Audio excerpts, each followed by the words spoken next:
Is your house niche in a price point where it's a buyer's market? Want to know what you got to do to sell it? Well, we're going to talk just about that.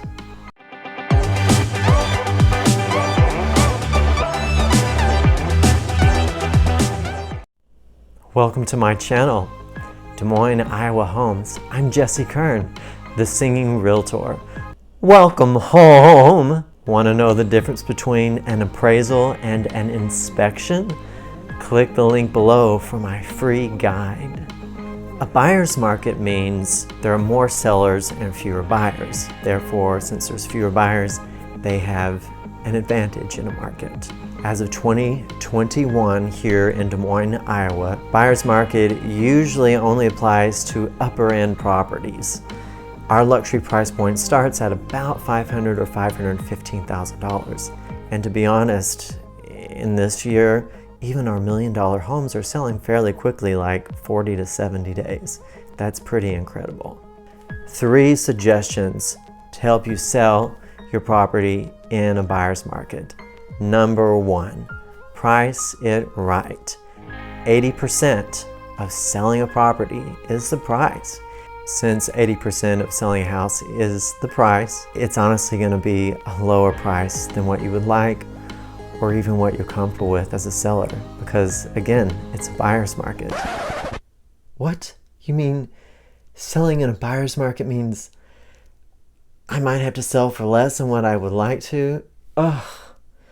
Well, I guess it's better than having 2 mortgage payments, or I'm already moved out of town at the new job and the rest of the family's still back at the old homestead and we're not together.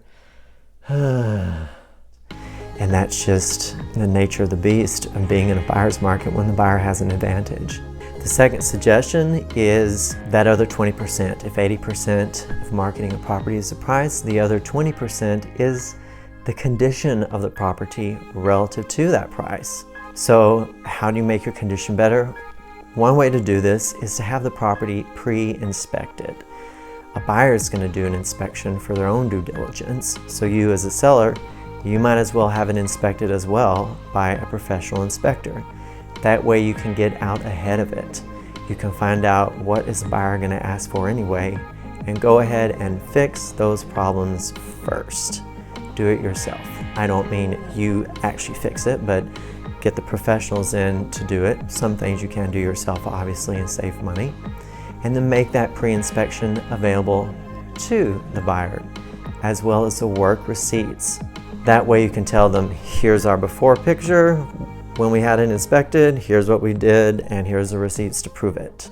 You can also have the property mitigated for radon up front. What? Install radon mitigation? Even when the buyer doesn't ask for it? Well, I guess that would make my house more attractive than the next guy, since that does give a buyer peace of mind. Radon mitigation, it's a big thing in Iowa. We have pretty high levels of radon. What is radon gas? It's a breakdown of uranium in the soil, and according to statistics, it's the number 2 leading cause of lung cancer. So right now in a seller's market, sellers are like, we don't want to know radon. Well, in a buyer's market, I would recommend that you say, hey, we've already mitigated for radon. Radon changes every 2 years, so don't even test for it. Just have it mitigated. Test is $100 or so.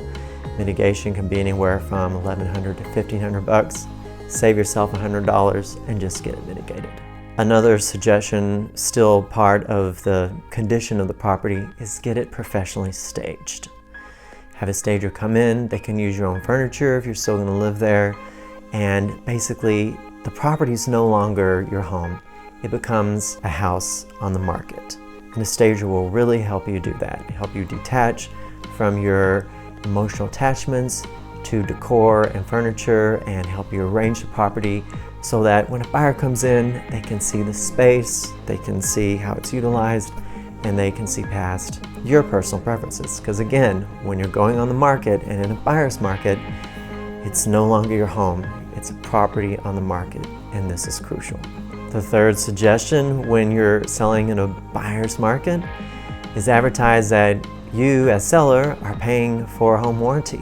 You might even offer 2 years worth of a home warranty. Many home warranty companies do special deals when you buy more than 1 year's worth of their products. So offer that up front to the buyer. That'll give them some peace of mind. It'll also help you in negotiating anything during the inspection. Another big ticket seller concession is seller paid closing costs. You can advertise these up front that you're offering them to a buyer to help them with their loan. For example, FHA loans, Federal Housing Authority, government-backed loans, allow sellers to give buyers up to 6% of the purchase price. That's a lot of money. So if you advertise up front that you're offering a certain percentage or a dollar amount, that can entice buyers to buy your property over another one. For example, you could say, we're offering $5,000 in seller paid closing costs, and you can put a condition on it. You can say, we're offering $5,000 of seller paid closing costs with a full price offer. That way, if you don't get a full price offer, you have some negotiating room to maybe offer less than that. You could also put the condition of $5,000 is also when you use our preferred lender.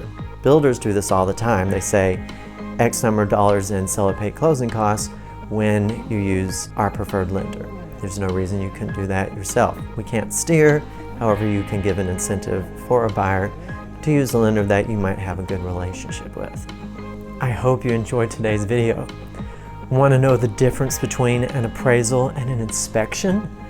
Click the link below for my free document that explains the difference between an inspection and an appraisal. If you found today's video useful, feel free to subscribe to the channel. Give a like, make a comment, or ask a question. Have a blessed day.